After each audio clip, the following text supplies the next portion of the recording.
Hey, I'd like to welcome everybody to the Hire Talents podcast, optimizing the hiring process for entrepreneurs by entrepreneurs. And today we have a special guest, Natalya Berdikyan. She is a true globetrotter and a really unique guest for us to have on. She's originally from the USSR and Russia and Moscow, and then moved to the United States, where she studied and I believe worked for some time, and since then has lived and worked in over 22 places all throughout Europe. And so really got an amazing background.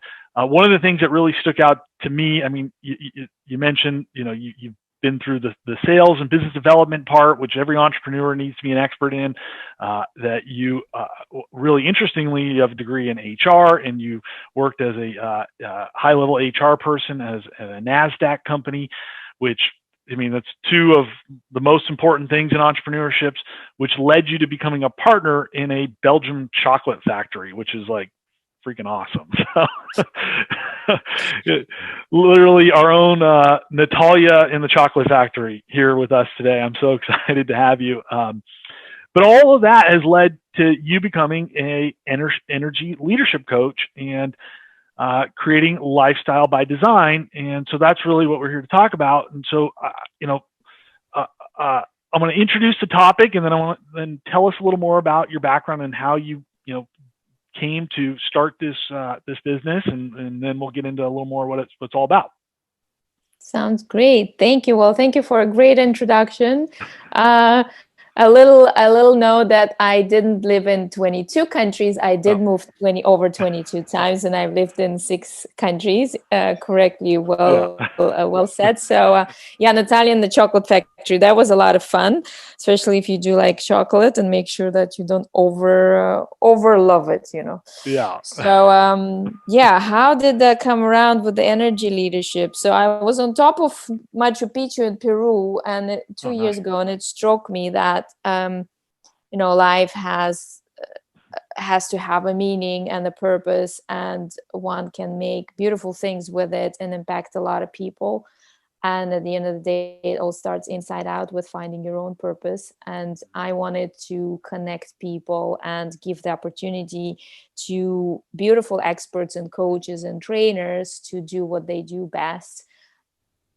And the people that want to learn and grow and change, whatever that is in life or in their business, to find each other.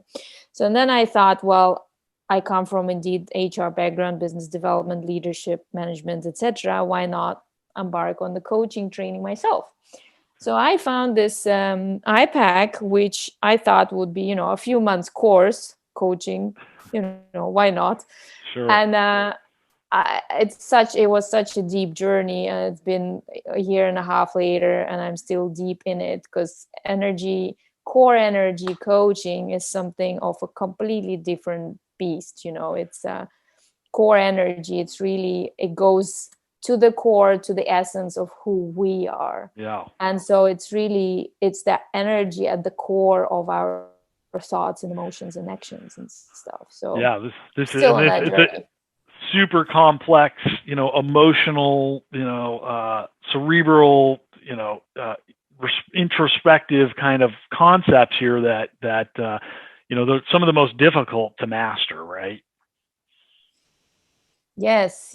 We, human beings are as complex as can be. And if you have tools that can be simplified in order to understand how that works in your day-to-day life and in your business and in hiring processes, why not? And this is what it's all about. So we are here to talk about a pretty practical tool that can unleash a lot of potential in humans and in their organizations. It can make life much less complicated and difficult and painful and challenging, actually, believe it or not, and leads to fulfillment and satisfaction and success, whatever success is for. Yeah, I love it. So I really, resonate with a couple of those things, finding your purpose in life. And, as entrepreneurs, we talk a lot about, creating clear missions and visions and core values for our businesses. But I think as you rightly pointed out, we have to find that out as individuals as well, right? And then make sure that everything is in alignment, whether it's what we're doing for our work, how we're, what we're doing in our personal lives, and putting those things together. And when there's synergy there, then we can really be effective and happier and more at peace with ourselves, and ultimately more productive. Yeah. So I always like to see how we can look at these concepts and apply them to our business lives and for me, everything's always about, how do we get the right people on the bus? How do we build great, effective teams? And so we'll talk about that in a little bit. But I really think this is a complex subject. I think it'd be worth it for us to really explore it, like help us understand what is energy leadership. What are we talking about here in more detail? Help us get the foundational concept down here. Sure. Well, energy is not voodoo. It's actually physics. Einstein wrote and did a lot of stuff around it. So when we refer to energy, we're actually talking about the core energy, the energy at the core of your thoughts, emotions, and actions, right? It's about who we are, and mentioned that earlier. So what happens is that our core energy is where energy is focused in any given moment. And there are times where you feel super powerful and energetic and super performant and like on top of your game and in the flow. And there are times where you feel totally drained, totally demotivated. You feel like you don't know anything, you can't do anything. And your emotions go all over the place, whether it's anger or feeling like a victim or feeling like you're tolerating something you shouldn't be tolerating. When on the other side of it, it's actually that flow and productivity and creativity and that just a great state to be at.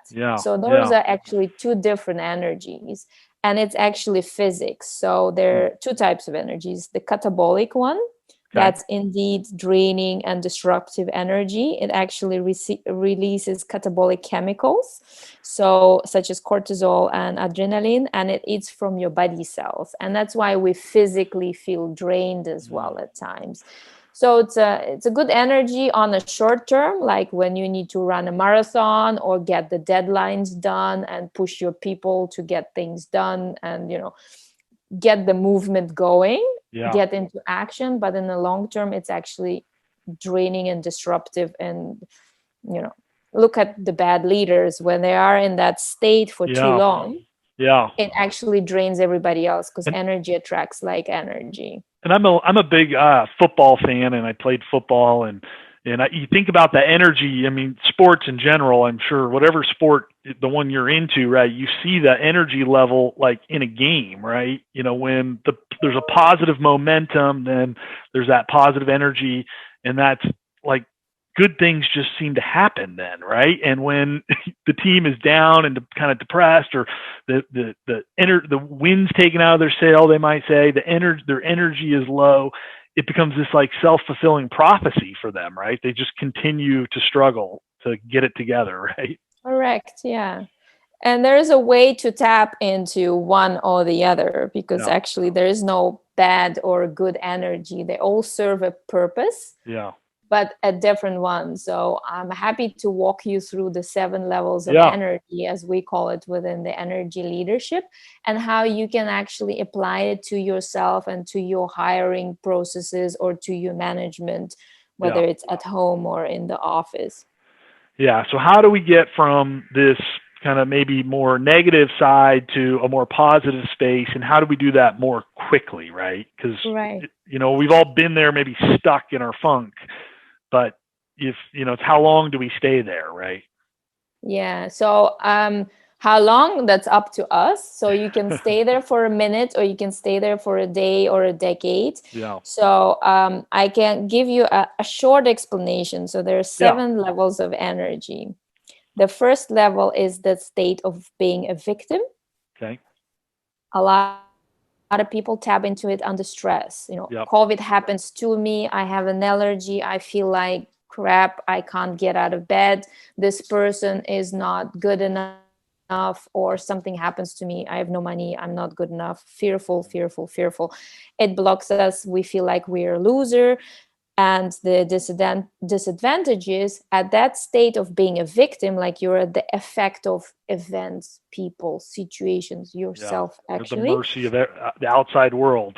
Indeed. So at that state, whether you are at work or in life, you're in half that state of apathy, like a total inaction. You're not engaged as much in your role or task, total indifference. You can't really lead others or yourself. You don't see the options, solutions, or you can't really make decisions because clearly lack of confidence and all the rest of it. Kind Yeah. of the sense of being stuck.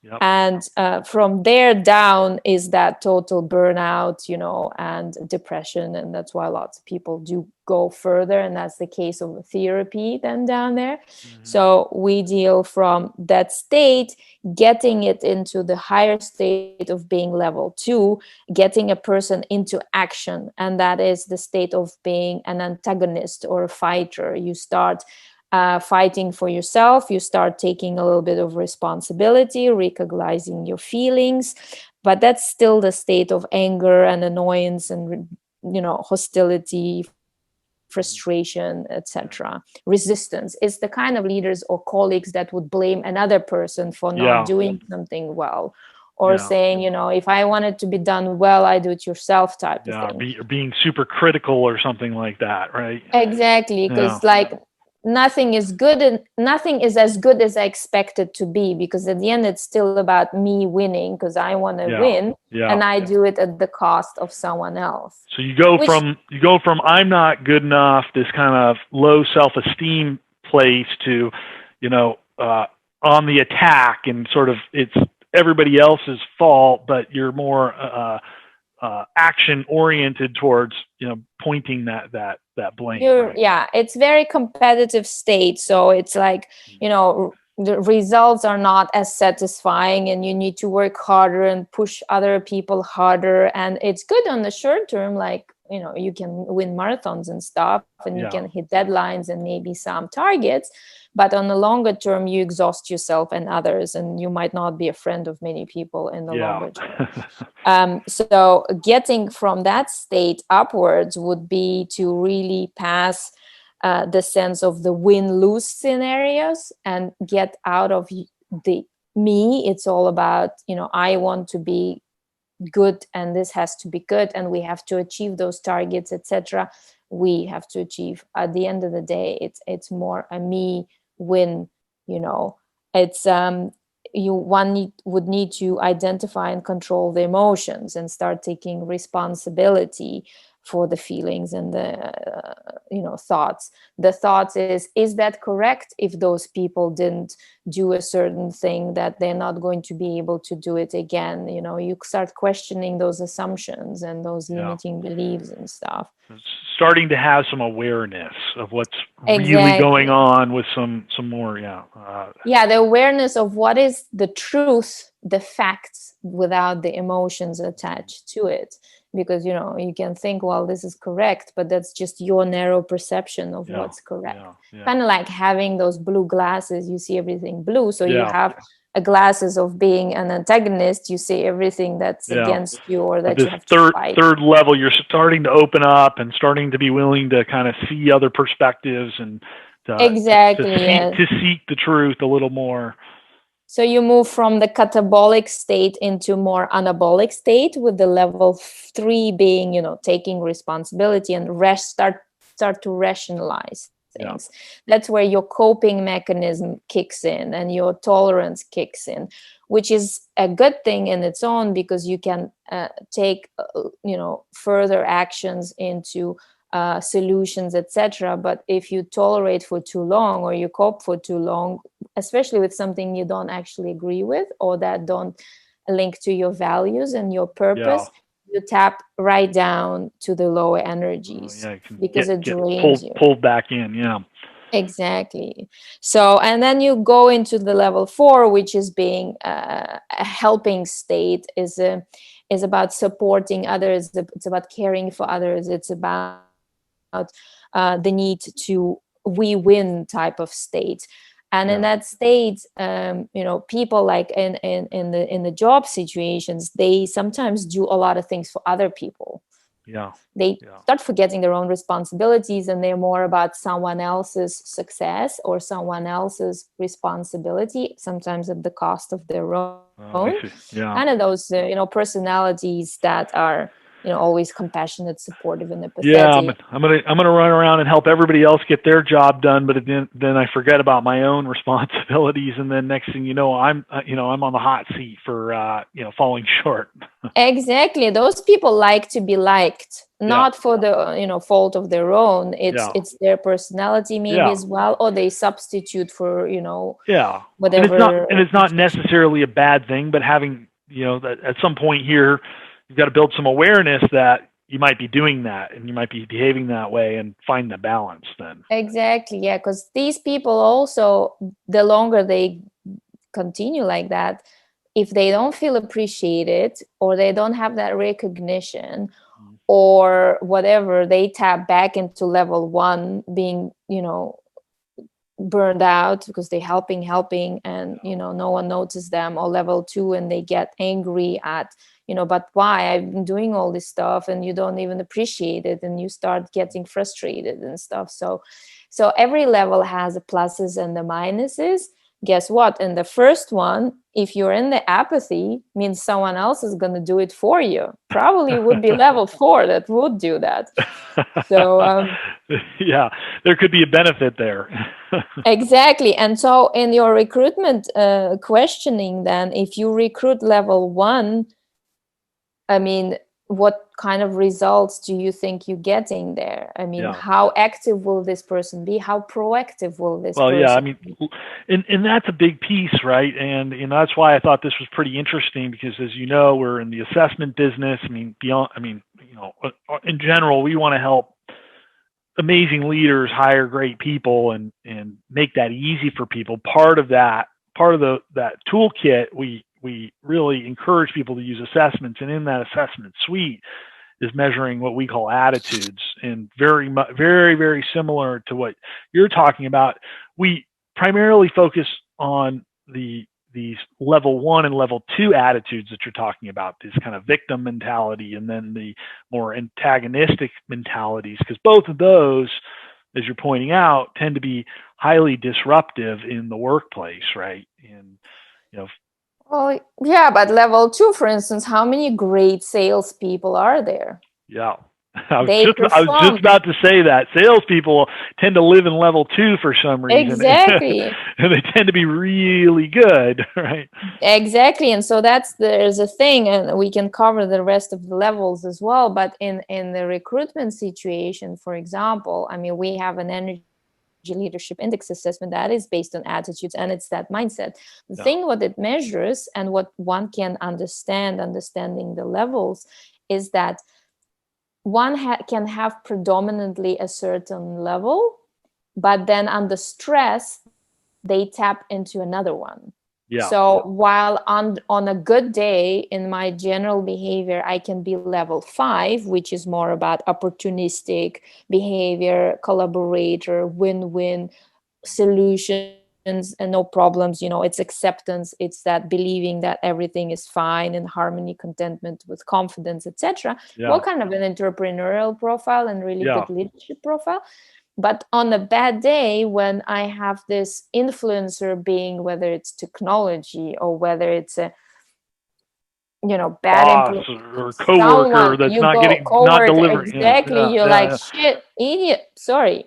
It drains your energy because, and then you can look at the blockers. What is your perception? What are your limiting beliefs? What is your experience that you're tapping into that drains you right away into level 1 and 2? Well, that's when you start to see them become very critical, right? I mean, a lot of times you've seen top performing salespeople, they might be critical of the team, the process, the product, right? When they're not winning. And I mean, level 3, right, is this winning and losing phase, right? They tend to be in this, like, even, up to level 3, you see them be that way.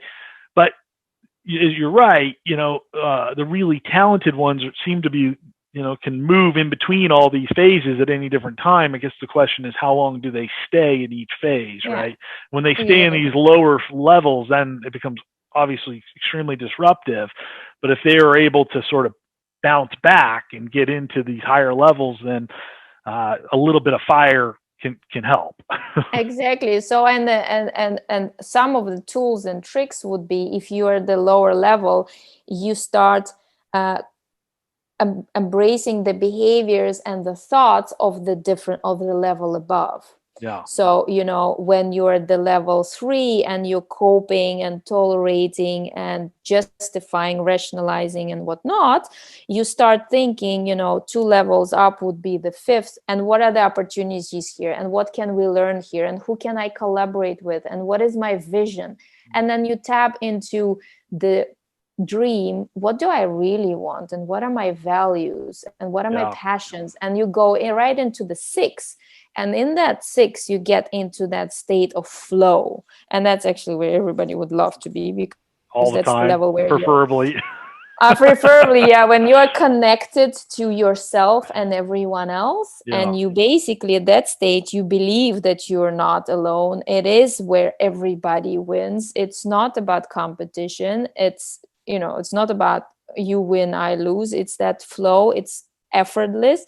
And for the employee, he taps into his genius there, where, how one can spend 5 hours trying to do stuff, and then in 1 hour or 10 minutes, you just have that light bulb and you create amazing stuff. That's that flow state. You have writers, or I don't know, all sorts of projects. I mean, I'm an extreme extrovert, so anything detail oriented I don't like to do, but all of a sudden, you'll get this moment, and I mean, I'll just get the whole project done in 30 minutes. Exactly. And that's where your talent and your passion is. That's where you would ideally love to be, because it's effortless. It's your state of authenticity, connection with yourself, and the rest doesn't really matter. So the negative there would be, some people would think you're aloof if you stay there too long. So, you're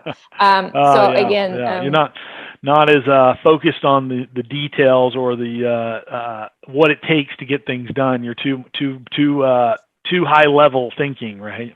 Yeah, so maybe not being perceived as too grounded, or those creators and those geniuses, people innovate stuff that other people might be thinking, what is he thinking?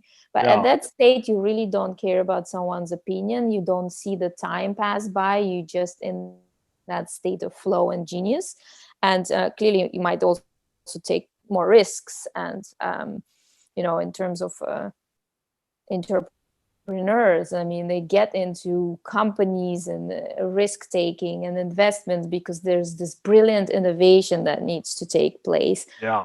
Or if you're hiring and you have this brilliant guy that has this passion for your company or your product, and then he gets maybe too much into it and he comes up with a new product, but your company is not ready for it. And all sorts of ideas, situations like that one can think of.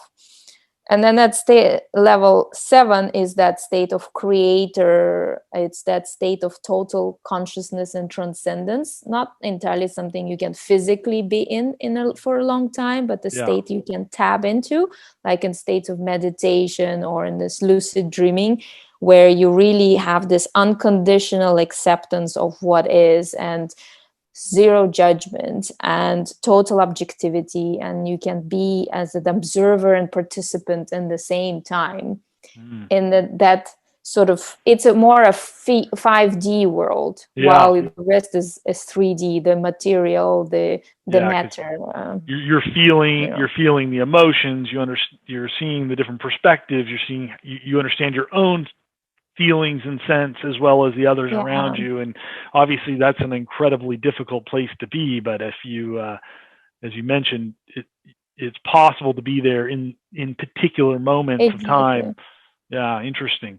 It's that intuition, that higher intelligence, if you wish. Well, it's very interesting. We've already talked about a lot of different applications, or how this maybe affects us in different, whether as a leader or as an individual contributor, how this can potentially begin to affect people in their performances. It's always a challenge. So, okay, putting maybe, trying to be more empathetic about the situation, and I see this a lot, well, how do we, we have maybe a person who we think is great, but they're maybe in that level 1 or 2 or bouncing between level 1 and 3. And they tend to be, they seem to be spending a lot of time in that zone. So as a leader, do I try to help that person move from those stages to the higher level stages? Or, and if I'm hiring somebody in particular, do I try to help them move from those stages and make a project out of them? Or am I better off really seeking out those people who are in level 4 and 5 and 6? Very good question. Thank you for asking that. Point one, it depends on the function. Yeah. So like we mentioned, the level 2 would serve pretty good for sales positions or for excellent project managers that need to get stuff done in a short time frame and don't mind, they're not very connected to their emotions and the emotions around themselves, for example. And it's a very specific thing. And ideally, this person would also be a level 5 then. So, predominantly level 5 salesperson would seek for those win-win opportunities and collaborations.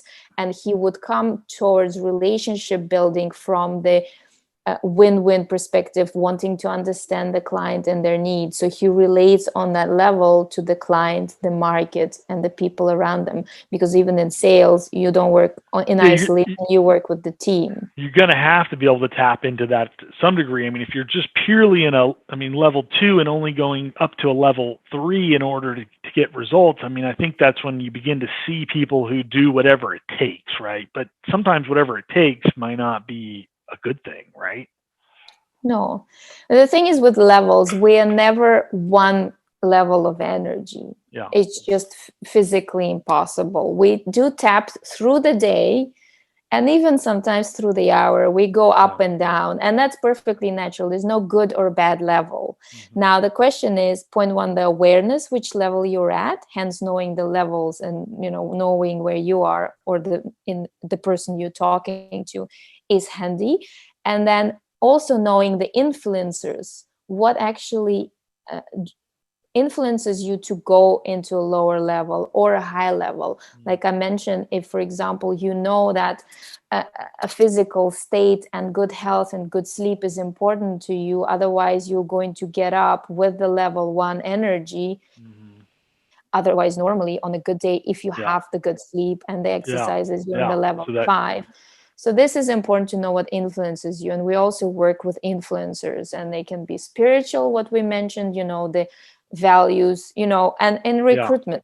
Yeah. You want to hire someone of similar values to the company, right? Otherwise, it simply won't fit.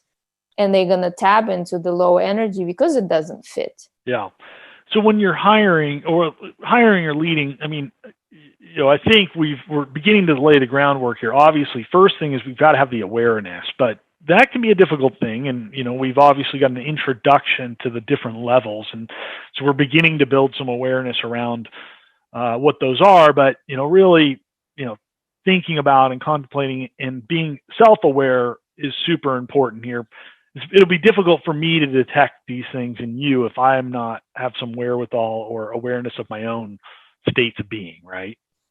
That's why we work with people and walk them through their levels. They have the assessment on the levels on their good day and under stress and whatever puts them under stress. So they can be predominantly level 5 and 4 and under stress tap into 1 and 2. And that's perfectly natural. Yeah. Now, the question is, how long do they want to stay under level 1 and 2? Whether it's a minute or whether it's longer. And that's where they kicks in what you said, awareness, and then being a choice. Because at the end of the day, do we want to be at the effect of life situations, circumstances, and our own thoughts? Yeah. Or do we want to be at the cause of it and actually have the choice? So how do we detect the people who are habitually stuck in the lower levels compared to the people who are able to, Yeah. spend more time in the higher levels.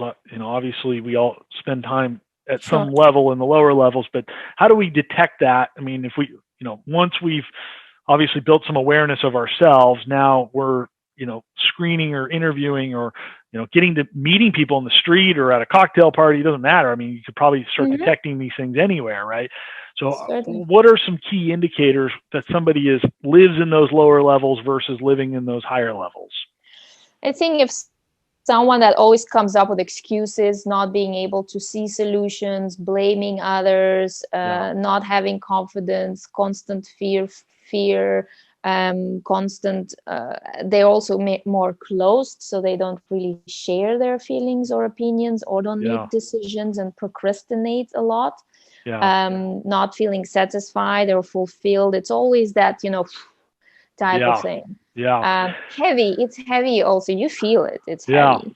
So I see this a lot in interviews, and so I always follow kind of pretty similar format. And but one of the things we probably most of us do is, well, why did you leave that previous job? And going through that work history, and I've interviewed 10,000 people, and it's interesting.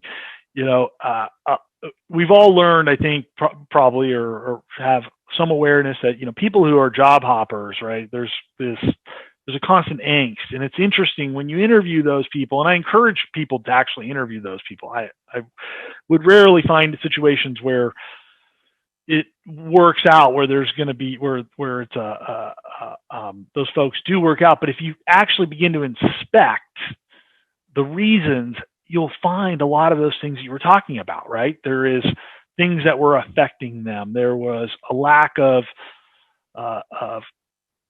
interest in that opportunity. There was a lot of victim-related type statements coming out about why they're moving around so much, and it's kind of interesting that you begin to see that when you're starting to have those conversations with folks.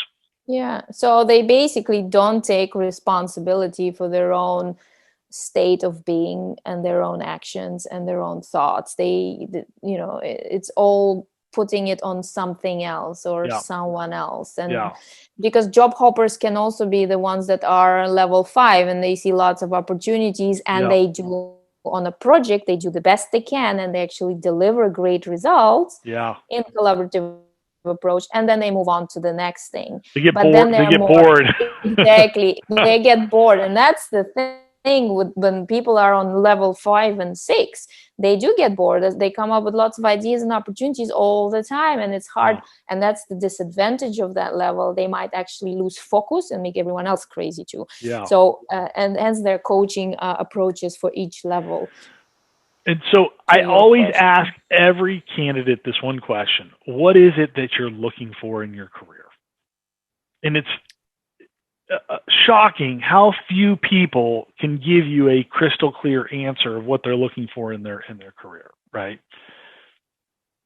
Yeah, they don't know. They don't know themselves. They're not connected. They don't know what's possible, because how can they create what's possible if they're always at the state of being a victim of the situation? Yeah. See? So there you also simple question you could ask people, right? I mean, it's just one simple question. Hey, Natalya, what are you looking for in your career coming up, right? And you could begin, I mean, you can tell me, right? Like, you're all about...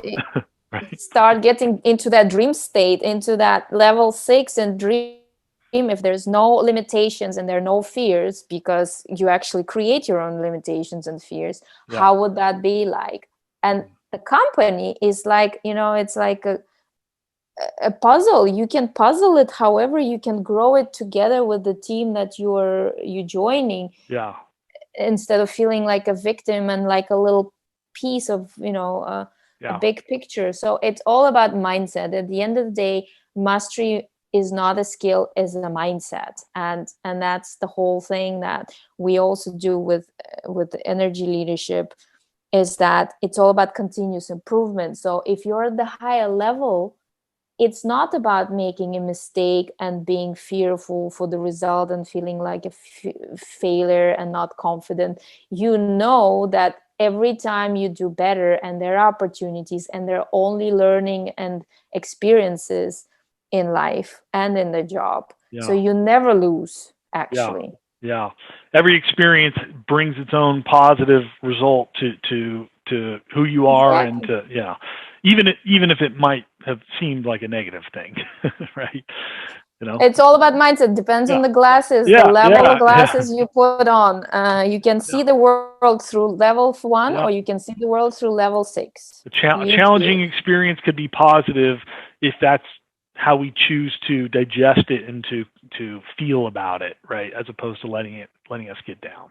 Exactly, yeah. And that's where we work a lot with fears and limiting beliefs and all the assumptions and stuff like that, because we've been conditioned with that stuff. Yeah. And many people don't know how to dream, or afraid to dream, just because they were told half of their life this is how it's done and that Yeah. is what's expected. God forbid you actually look within and listen to yourself and believe that you do have the answers and those capabilities. Yeah. Yeah. Yeah, I think that's really important. People, they have to have a clear vision for themselves and where they're going and what they want. I think personally, I personally went through that exercise about, oh man, it was like 7 years ago. And, I'd never done it. And, I was actually in counseling and, marriage counseling. And, I'll admit my own shortcomings here. And, the therapist asked us to go back and do that exercise. And, I created a really clear vision for what I want my personal life to be like. And it's amazing how much that's affected my working life and what that vision is like. And as an entrepreneur and have two businesses, it's the vision in my personal life is reflected in the vision and the core values for the businesses as well, right? Because I guess one of the things I realized is, well, if this is what I want other people who want to experience the same thing and are in alignment both to some degree personally as well as professionally, right? Yeah, we are holistic beings. You can't separate personal life at the end from your work life, because one affects the other, and the other way around. Hence, that alignment of values, whether it's at home or in your work environment or in your business, is essential. Yeah. Otherwise, you also feel drained, because you Yeah. feel like what you're doing here, it's not your place. You're not living Yeah. your potential and your dream. And Yeah. But it's great. I mean, if you can figure it out, it definitely guides, every decision that you make, and it's really amazing. And yeah, I've just been shocked that it's been a 7-year journey, and I reflect on this often, and it literally has not changed for me. And amazing. I'm like shocked. I mean, my business mission and vision has probably changed like 4 times, but this personal one, I'm still figuring it out over there, right? But I think once you figure it out, it's amazing how it kind of sticks with it and how consistent things are. Yeah. But it all starts with who we really are. Yeah. Hence this core energy stuff. It's if we can tap into the who, into our core essence and what drives our thoughts, and get rid of all the junk in the middle, and take it away, and how this whole thing affects organizations. If you have teams that are in this great state of anabolic energy, just imagine the productivity, the happiness, the fulfillment and satisfaction and results that come from it, for people individually and for the organization itself, for the market. It's that state of creation and collaboration and flow, innovation, and everything. Positive energy that's generated at work or that's generated at home carries over to the other settings, and vice versa. If there's negative energy at home or at work, then it can definitely transfer over, and that definitely affects each individual and the ultimate results. I think this is really interesting, and I'm really glad that we were able to have this conversation. And I think just in general, I hope that people enjoy this and at least begins to shed some light on something that I think is, as we mentioned earlier in the beginning, is a very complex subject. And we only got to scratch the surface, but I think just beginning to think about it and to be more aware is obviously the first step. Now, obviously, this is something that if you feel like you have not been able to explore this, and this is like, a very interesting concept to you, I definitely would encourage everybody to reach out to Natalya. Her contact information is going to be in the podcast here, but you can also reach her at contact@lifebydesign-academy.com. So that's contact@lifebydesign-academy.com. So I really encourage you guys to reach out and explore this more if this is a new concept and is really resonating with you, because it's something that we can't think about enough, I think, in business and personally. So it just has a great holistic value to us. So just to, I always like to end with this. What are kind of 2 or 3 things that everybody can do tomorrow to help themselves and being more aware or affect their own energy levels? I think if you can recognize what thoughts are going through your head when you feel a certain way, and as a result of that, you act or you don't act. So if you feel like a victim and you're not capable, then you are a victim and you don't want to do anything because you're not confident. Or it's very important to recognize the state you're at and try to picture it through different levels, because any situation you can see from a different level, and it's a beautiful exercise. Yeah. How do you see a certain challenge through level 1 or through level 5 or through level 6? And lots of aha moments come up. Yeah. So situation comes up, an emotionally charging situation occurs tomorrow. I can, maybe afterwards, if hopefully in the moment I can do this, but I can stop and I can say, okay, what feelings did I have? What energy level would I put myself in? To write that down and then take a deep breath and start thinking about, well, if I was in the win-lose energy level, if I was in the dream energy level, I could start to reflect or create a different narrative, thinking about what it might have been like if I had felt or reacted in that level as opposed to the one I was in. Correct. Yeah. And at the end of the day, you can think of it as a circle. So the inside the circle is the ego, and in the sense like is self. It's all about me.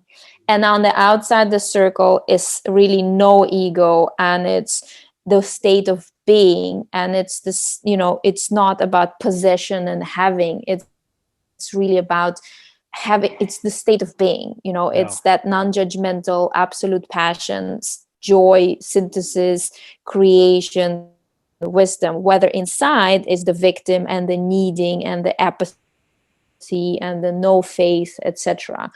So the more you expand and the less you feel like it's all poor you and you're the center of the universe type of thing, the harder it is on the person. And that's logical, because you feel like the world is coming on top of you. Yeah. No, we talked about this the other day. It can have a really negative physical effect on yourself. People get sick, right? And they maybe, depression and all these other things that can occur when you're in these negative states. So I think that's great. I think that's a good way to really just to begin the journey, is just to be more conscious, try to dissect those situations, when they come up. And, you can obviously, again, check out Natalya.